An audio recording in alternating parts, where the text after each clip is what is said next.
দেখতে দেখতে জীবনটা শেষ হয়ে গেল। বলে দুনিয়াটা তো দেখতে দেখতে শেষ হয়ে গেল, জান্নাতে যে আল্লাহ যৌবন দিবেন, 33 বছরে যৌবন দিয়ে জান্নাতে পাঠাবেন, এইটা কতকাল থাকবে? বলে লা ইয়াফনা শাবাবুহুম, লক্ষ বছর পার হবে, কোটি বছর পার হবে, অনন্ত অসীমকাল পার হবে, 33 বছরে যেই যৌবন দিয়ে আল্লাহ জান্নাতে পাঠাইছেন এক বিন্দু পরিমাণ কমতি আসবে না। লা ইয়াফনা শাবাবুহুম, আবাদুল আবাদ, এই যৌবন নিয়েই তারা জান্নাতে আনন্দ ফুর্তি করবে। তা আনন্দ ফুর্তি করতে গেলে খালি যৌবন থাকলেই হয় না, শরীরটাও শক্তিশালী লাগে, বড়সড় লাগে।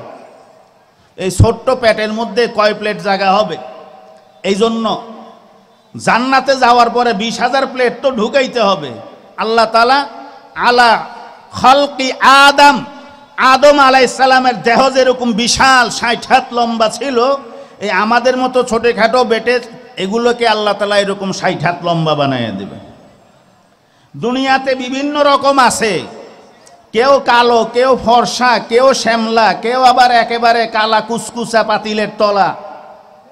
আবার রং যাই থাকুক, ঢঙ্গের মধ্যে হাজার রকম, কারো নাক খাড়া, কারো নাক চ্যাপটা, চাকমা চায়না মার্কা, কারো দাঁত বাইর হওয়া, কারো দাঁত সুন্দর, হাজার আকৃতি, হাজার রকম। জান্নাতে যাওয়ার সময় আল্লাহ তাআলা প্রত্যেককে আলা হুসনি ইউসুফ আলাইহিস সালামের মতো সুন্দর যদি আল্লাহ জান্নাতে পাঠাবে। কেউ আর কালো থাকবে না, কেউ নাক বোঁচা থাকবে না, কেউ দাঁত ঠেলা থাকবে না, অসুন্দর বেঢঙ্গা এইরকম আর কেউ থাকবে না। শরীরও বড় হবে, সৌন্দর্য ইউসুফ আলাইহিস সালামের মতো আল্লাহ দিয়ে দিবেন। এইরকম অগণিত অসংখ্য নেয়ামত কোরআন ও হাদিসে বয়ান করার পরে সব তো বয়ান করে শেষ করা যাবে না, তো আল্লাহ তাআলা এক আয়াত দিয়ে সব বুঝিয়ে দিয়েছেন। লা তা'লামু নাফসুম মা উখফিয়া লাহুম মিন কুররাতি আয়ুন। বলে আর কত বলবো, তোমরা কল্পনা করেও শেষ করতে পারবে না, এত এত নেয়ামত আমি তোমাদের জন্য জান্নাতে লুকিয়ে রাখছি। ওই নেয়ামতের মালিক হইতে হইলে পার্থিব জীবনে এই দুনিয়াতে থাকতে আল্লাহর হুকুম এবং নবী আলাইহিস সালাতু ওয়াস সালামের তরিকা মতে নিজের জিন্দেগিকে গঠন করে যাইতে হবে।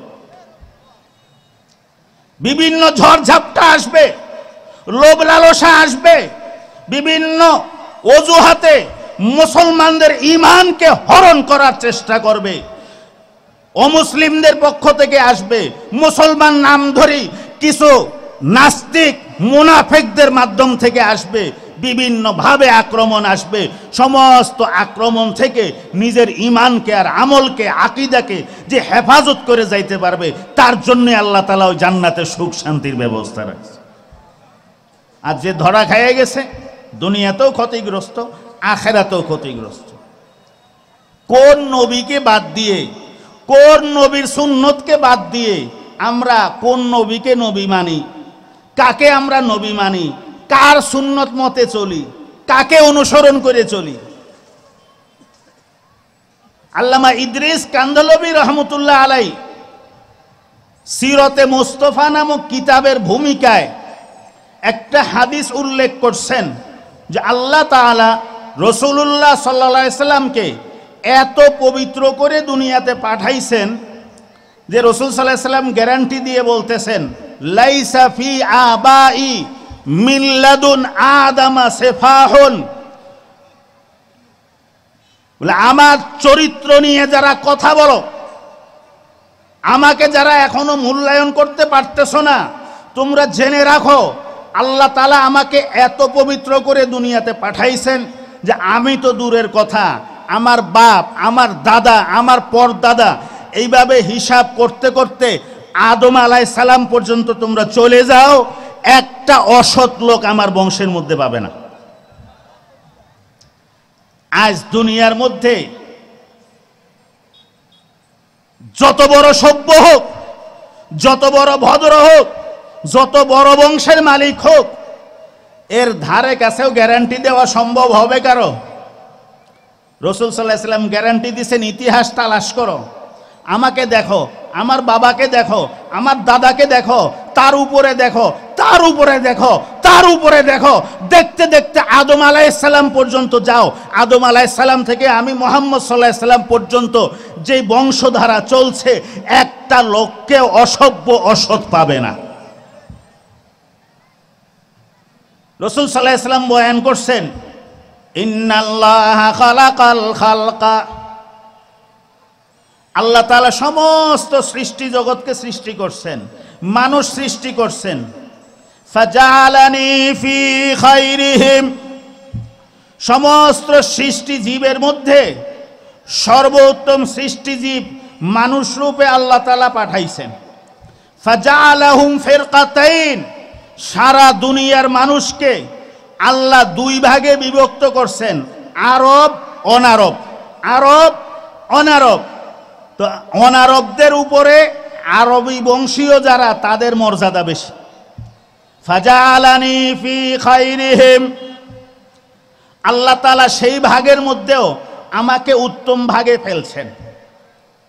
আরব বংশীয় সম্মানী বংশ, সেই বংশের মধ্যে আল্লাহ তাআলা আমাকে পাঠাইছেন। ফাজালাহুম কাবাইলা, শুধু আরব বানায় ছাইরে দিছেন তা না, আরবদের মধ্যে আবার দুই ভাগ করছেন। তাদের মধ্যে কুরাইশ বংশের মর্যাদা সবচেয়ে ঊর্ধ্বে, অন্যান্য বংশের উপরে। আল্লাহ তাআলা আমাকে সেই নামি দামি বংশের মধ্যে পাঠাইছেন। সর্বদিক থেকে আল্লাহ তাআলা রাসূল সাল্লাল্লাহু আলাইহি সাল্লামকে এত পবিত্র, এত মর্যাদা সম্পন্ন করছেন, যা সারা দুনিয়ার মানুষ গবেষণা করেও শেষ করতে পারবে। এক কবি বলেন, না হুসনশ গায়াতে ওয়ারনা সাদিরা সখন পায়া, বেমিরদ তৃষ্ণায়ে সাকি ওয়া দরিয়া হাম চুনি বাকি। যদি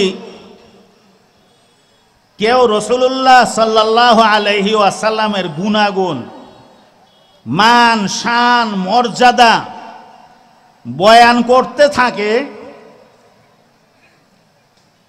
বলে বয়ান করে শেষ করতে পারবে না।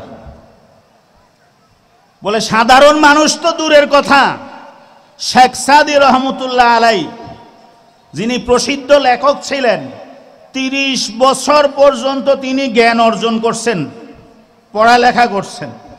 30 বছর সারা পৃথিবীতে সফর করছেন, অভিজ্ঞতা অর্জন করছেন।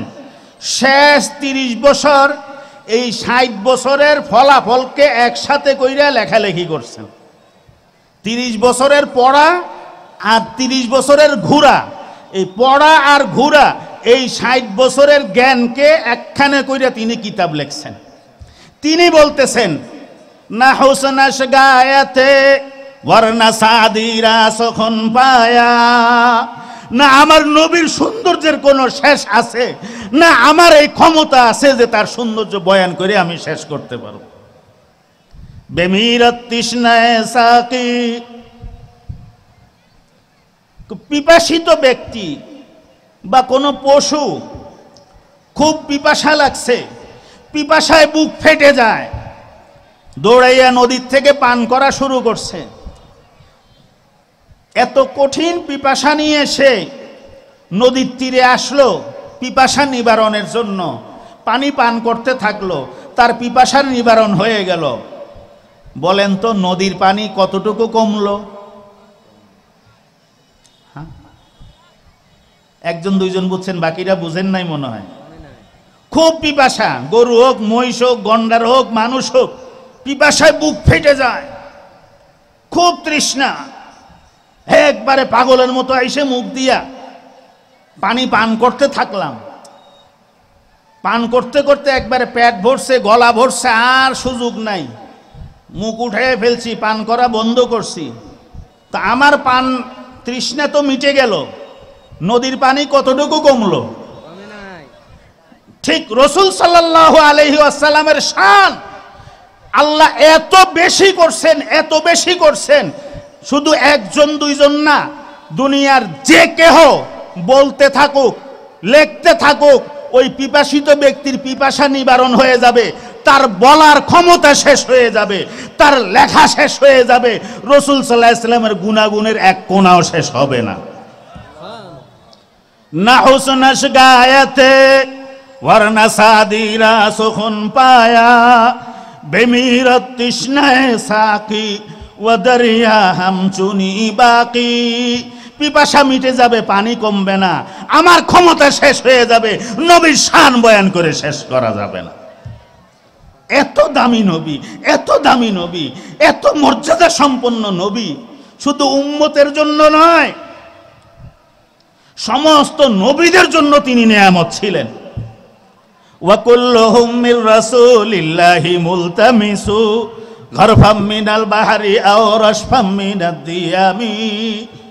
বলে আমাদের রসুল এত দামি রসুল, আমাদের নবী এত দামি নবী যে সমস্ত নবী রসুল তার থেকে একটু বরকত, রহমত, দয়া ভিক্ষা করতেছে। আর রসুল সাল্লাল্লাহু নিজে বলে গেছেন, আনা আউয়ালুন নাসি খুরুজান ইজা বুইসু। আল্লাহর হুকুমে যখন কবর থেকে মানুষকে উঠানো শুরু হবে, জেনে রাখো আদম আলাইহিস সালাম থেকে নিয়ে সর্বশেষ মানুষ পর্যন্ত আল্লাহ তাআলা যখন উঠাবেন, তো এই কোটি কোটি মানুষের মধ্যে সর্বপ্রথম আল্লাহ তাআলা আমাকে উঠাবেন। ওয়া আনা খাতিবুহুম ইযা আনসাতু। উঠানোর পরে আল্লাহ রাব্বুল ইজ্জত তো দুনিয়াতে রহিম রহমান, সীমাহীন দয়ালু। কাল কিয়ামতের ময়দানে আল্লাহ তাআলা ঘোষণা দিবেন, লিমানিল মুলকুল ইয়াউম লিল্লাহিল ওয়াহিদিল কাহ্হার। আজকে রাজত্ব কার? ফেরাউন কই, কারুন কই, নমরুদ কই, সাদ্দাত কই, ট্রাম্প কই, বুশ কই, ব্লেয়ার কই, ক্লিন্টন কই, রাশিয়া কই, চীন কই, জাপান কই, কই তোমাদের রাজা, কই তোমাদের প্রেসিডেন্ট? লিল্লাহিল ওয়াহিদিল কাহ্হার, কেউ নাই, জবাব দেওয়ার কেউ নাই, সব শেষ। আল্লাহ বলবেন আমি একমাত্র বাকি আছি, যে আজকে রহিম রহমান না, আজকে কাহ্হার, বড় রাগ, গোসা, গাম্ভীর্যতা নিয়ে আমি আজকে আছি। তো আল্লাহ রাব্বুল ইজ্জতের এই অবস্থা দেখে